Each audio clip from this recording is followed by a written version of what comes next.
Και επειδή μιλάμε για εκτροπές, πάμε τώρα στον πρώτο καλεσμένο μας, τον κύριο Κώστα Πικραμένο, εμπειρογνώμονα του Ευρωπαϊκού Κοινοβουλίου σε θέματα ασφάλειας μυστικών υπηρεσιών. Καλημέρα, κύριε Πικραμένε. Και εκτροπών, γιατί όχι. Και εκτροπών, γιατί όχι. Καλημέρα. Γιατί πλάκα-πλάκα με την κηδεία του Τέος, ναι, πέρασε στον Ντούκου το άλλο χθες. Και θέλω να ξεκινήσουμε από αυτό το άλλο. Πώς γίνεται, είναι πανευρωπαϊκό σε πρώτη ένας αρχηγός ΓΕΘΑ να ανανεώνεται η θητεία του, ενώ μέχρι χθες είναι πιστοποιημένη η παρακολούθησή του από την Εθνική Υπηρεσία Πληροφοριών για λόγους εθνικής ασφαλείας? Να κάνω μια ελάχιστη μνήα στα του Τέος. Όχι, να μην κάνετε, τώρα το έχουμε εξαντλήσει. Να μην κάνουμε. Προχωρήστε. Λοιπόν, προχωράω. Έχουμε δει τόσα και τόσα, είδαμε και το χθεσινό. Κοιτάξτε, πλέον δεν μας εκπλήσει τίποτα, διότι βλέπουμε πώς λειτουργεί όλο το οικοσύστημα, για να το πω με συμβολικό τρόπο. Είχαν ληφθεί αποφάσεις, από ό,τι φαίνεται από τον Ιούνιο γνώριζε το Μαξίμου τι γίνεται με βάση την λεγόμενη έκθεση της ΕΕΠ. Πλέον δεν εκπλήσωμε για τίποτα. Επειδή δεν λειτουργεί το σύστημα, κάθε μέρα βλέπουμε τα απόνερα, βλέπουμε αυτό που λέμε τις συνέπειες όλου αυτού του συστήματος. Αν και έχω πει εδώ και καιρό ότι όλη αυτή η συζήτηση που γίνεται, ακόμα και για την ΑΔΑΕ, είναι σε λάθος βάση. Και είναι σε λάθος βάση διότι η διεθνής πρακτική είναι οι αρχές που είναι υπεύθυνες για τον έλεγχο του απορρίτου των επικοινωνιών να μην ενημερώνουν τον πολίτη αν έχει τεθεί σε νόμιμη συνακρόαση, κύριε Σαχίνη. Στην Ελλάδα υπάρχει μία παρεξήγηση. Και γιατί υπάρχει παρεξήγηση? Διότι ο νόμος του 1994 το προέβλεπε αυτό. Δηλαδή προέβλεπε ο πολίτης να ενημερώνεται αν έχει τεθεί σε νόμιμη συνακρόαση. Δεν υπάρχει στην Ευρώπη. Επικοινώνησα με συναδέλφους σε Ολλανδία, σε Αγγλία, Γερμανία, Γαλλία. Μου λένε, όταν υπάρχει υπόνοια παρακολούθησης, η απάντηση που δίνεται από την αντίστοιχη ΑΔΑΕ είναι ότι κατόπιν ενδελεχούς έρευνας δεν προέκυψε παρανομία. Αν από εκεί και πέρα η απάντηση αυτή δεν σε ικανοποιεί, τότε απευθύνεσαι στα δικαστικά όργανα, στον εισαγγελέα, για να γίνει περαιτέρω έρευνα. Στην Ελλάδα επί 30 σχεδόν χρόνια, ή αν θέλετε από το 2003 που δημιουργήθηκε η ΑΔΑΕ, η ΑΔΑΕ είναι υποχρεωμένη βάσει του νόμου να σου πει αν έχεις παρακολουθεί νόμιμα. Είναι ελληνικό φαινόμενο. Ωραία, είναι όμως. Και με βάση αυτό που είναι, γιατί δεν θα καταργήσουμε αυτό που είναι, αν αλλάξει να το συζητήσουμε. Αν αλλάξει, ναι. Απλώς σας λέω ότι είναι ελληνική πατέντα. Αυτό. Ωραία, το κρίσιμο όμως ερώτημα εδώ είναι άλλο, κύριε Πικραμένε. Επειδή έχετε μια εικόνα του πώς λειτουργούν και οι διεθνικοί, υπερεθνικοί πρέπει να τα συγκρίνουμε οργανισμοί. Πώς μπορεί να σταθεί ένας αρχηγός των ενόπλων δυνάμεων σε μια συνεδρίαση αρχηγών στο ΝΑΤΟ? Ένα παράδειγμα. Ένα. Και δύο, όταν η κυβέρνηση χθες διακυβερνητικού εκπροσώπου σου λέει ότι αυτά είναι αποτέλεσμα λειτουργιών ρυπαρών ομάδων ή δικτύων μέσα στην ΕΕΠ, συγγνώμη, το αμέσως επόμενο λογικό ερώτημα είναι, και τι έγινε, αυτά θα παραμείνουν εκεί ως ρυπαρά? Το αμέσως είναι, ξυλώνω την ΕΕΠ και ξαναφτιάχνω μια ΕΕΠ. Αυτό είναι. Αν ισχύει αυτό. Ναι. Αν είδατε στο νόμο το 502 που ψηφίσανε την 9 Δεκεμβρίου, προβλέπεται η ίδρυση διεύθυνσης εσωτερικού ελέγχου. Δηλαδή μέχρι τότε ήταν ξέφραγκο αμπέλι η ΕΕΠ και τώρα ξυπνήσαμε. Θέλω να πω ότι, να ξέρετε και κάτι, η κομματικοποίηση της ΕΕΠ τόσα χρόνια, ειδικά από τα μέσα της δεκαετίας του 80, λειτουργεί κατά στα λεγόμενα στεγανά. Δηλαδή τα κόμματα εξουσίας και η αντιπολίτευση κάθε φορά έχουν δικούς τους ανθρώπους τους οποίους προσεγγίζουν και γίνονται οι αντίστοιχες διαρροές. Δεν μπορούμε όμως τώρα διαβαθμισμένα έγγραφα να τα βγάζουμε στα μανταλάκια, διότι δεν υπάρχουν στεγανά. Θα μου πείτε, και τι θα πρέπει να γίνει? Πρέπει να υπάρχει νομικό πλαίσιο. Όσο δεν υπάρχει νομικό πλαίσιο και δεν υπάρχουν δικλείδες ασφαλείας, έρχονται τα κόμματα να κάνουν αυτή τη δουλειά με διαρροές. Δεν μπορούμε όμως να συνεχίσουμε με αυτόν τον τρόπο. Όσον αφορά τον ΑΓΕΘΑ, όπως είπατε, ο ίδιος δεν έχει διαψεύσει ούτε το περιεχόμενο της έκθεσης, πόσο μάλλον δεν αντιδρά για την ίδια την παρακολούθησή του.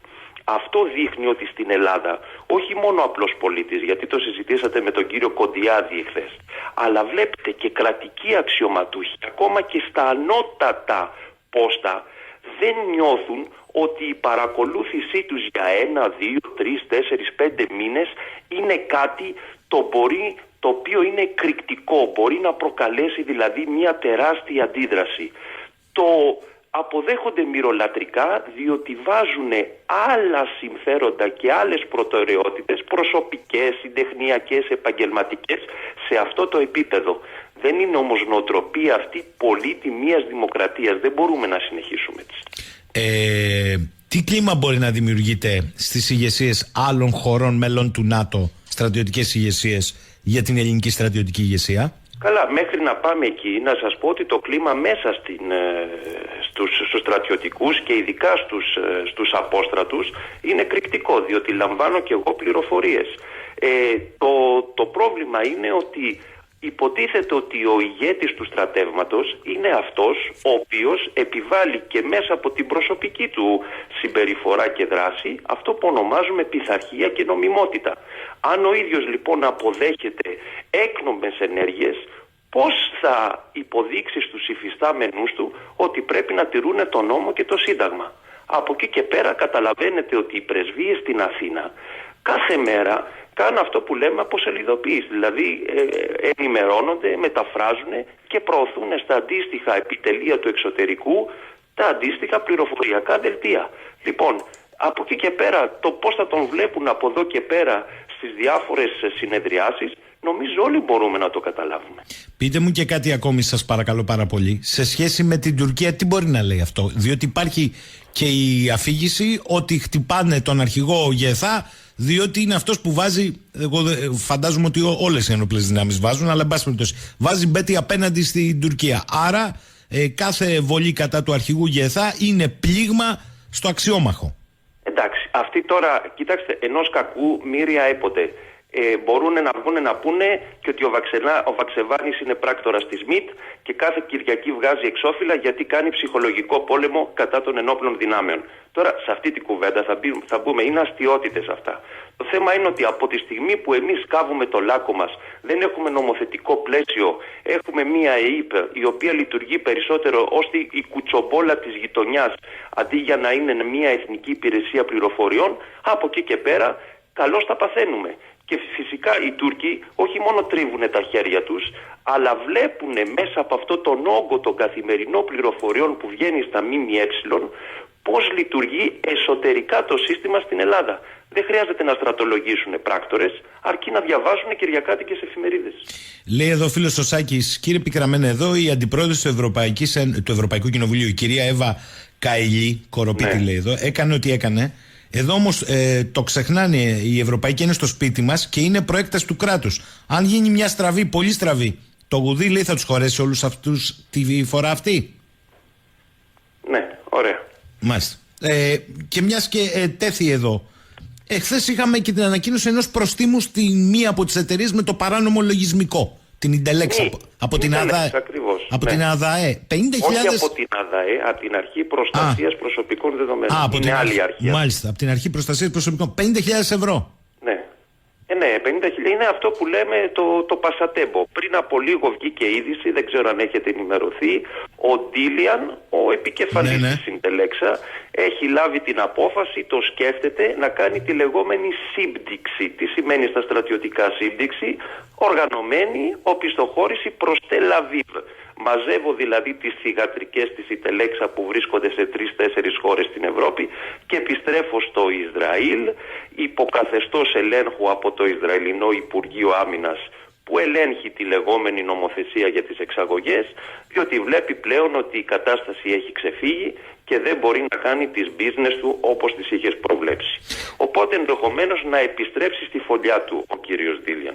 Μου λέει εδώ ο φίλος ο Ηλίας, το εντυπωσιακό, κύριε Πικραμένε, σε αυτήν την ιστορία είναι πως με τόσα ονόματα φιλοκυβερνητικών και μελών της κυβέρνησης που παρακολουθούσε η ΑΕΠ, δεν βρέθηκε κανείς με το σθένος για λόγους αξιοπρέπειας να παραιτηθεί. Δεν είναι ούτε ένας ούτε δύο οι παρακολουθούμενοι και σύμφωνα με πληροφορίες της ΑΔΑ είναι τουλάχιστον 6 πολιτικοί.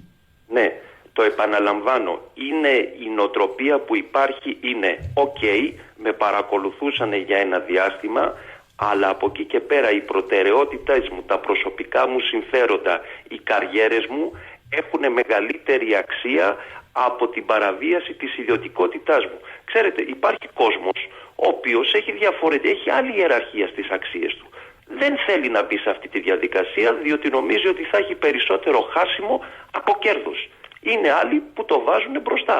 Είναι άλλοι που το βάζουν πίσω, το θεωρούν δευτερεύον και δεν μιλάνε. Αυτούς τώρα ο καθένας, εννοείται, όλοι κρινόμαστε σε αυτή τη ζωή. Αυτό που θέλω να πω, και αν θέλετε να γυρίσω λίγο, επειδή μιλήσατε πριν από λίγο για τα θέματα της βασιλείας, της μοναρχίας, θα το πω πάρα πολύ γρήγορα. Μισό λεπτό,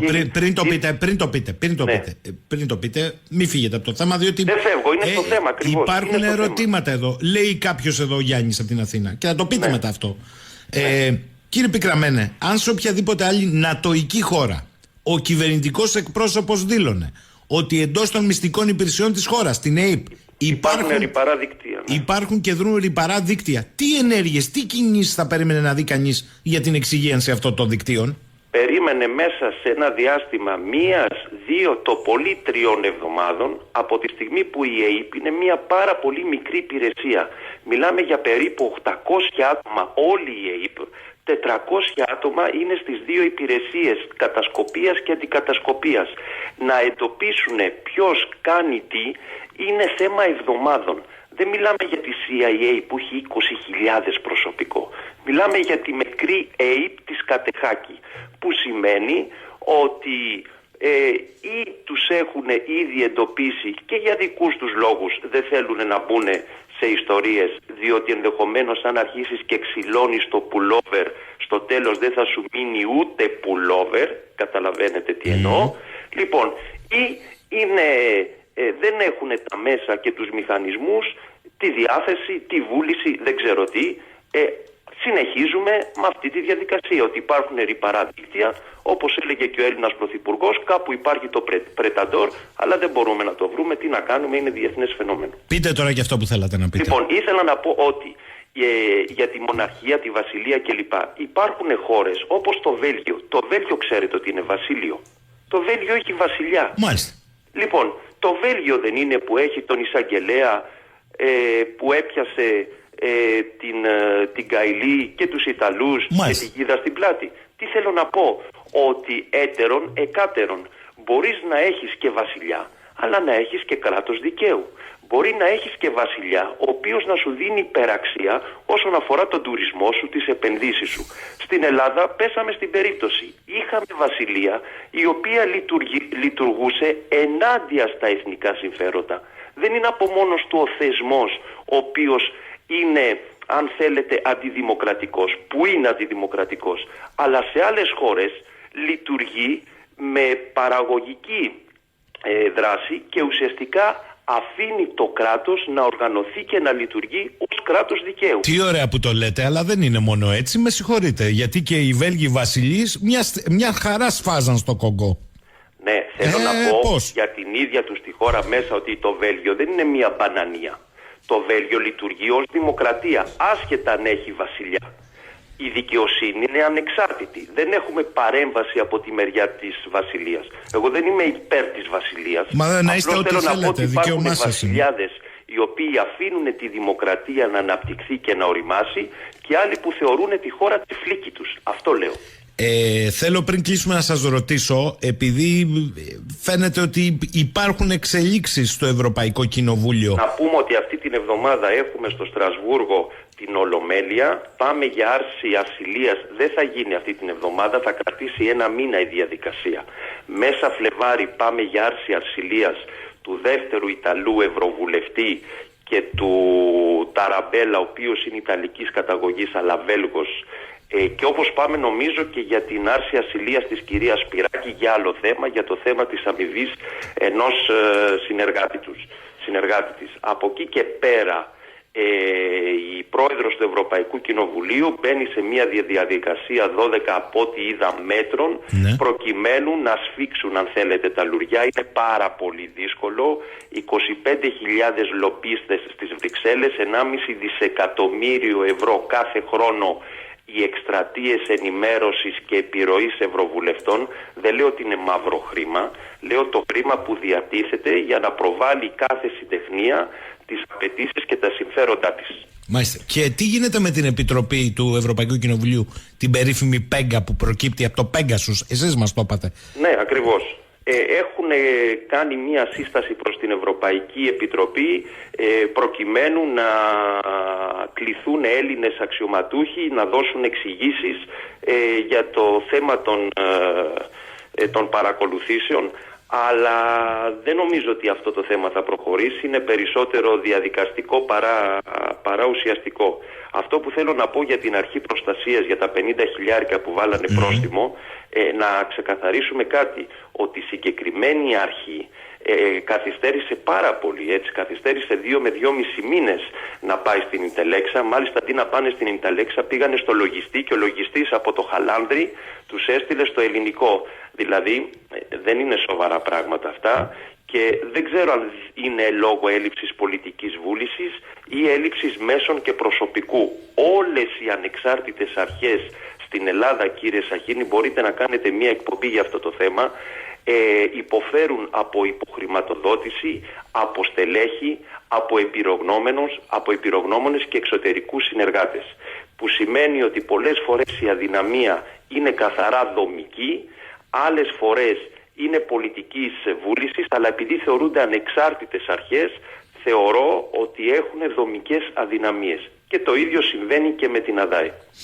Κύριε Πικραμένε, σας ευχαριστώ. Τα λέμε συχνά πυκνά μαζί σας και βεβαίως όχι μόνο για αυτά.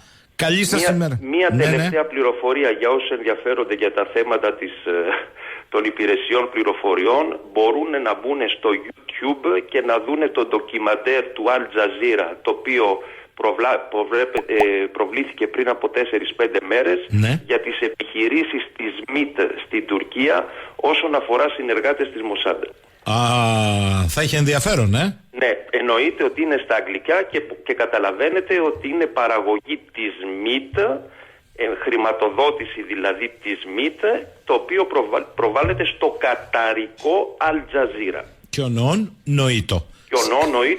Και μπορείτε να συγκρίνετε την από εκεί μεριά και την από εδώ κατάσταση. Σας ευχαριστώ πολύ, κύριε Πικραμένε. Καλή σας ημέρα, να είστε καλά. Καλή ημέρα για σας.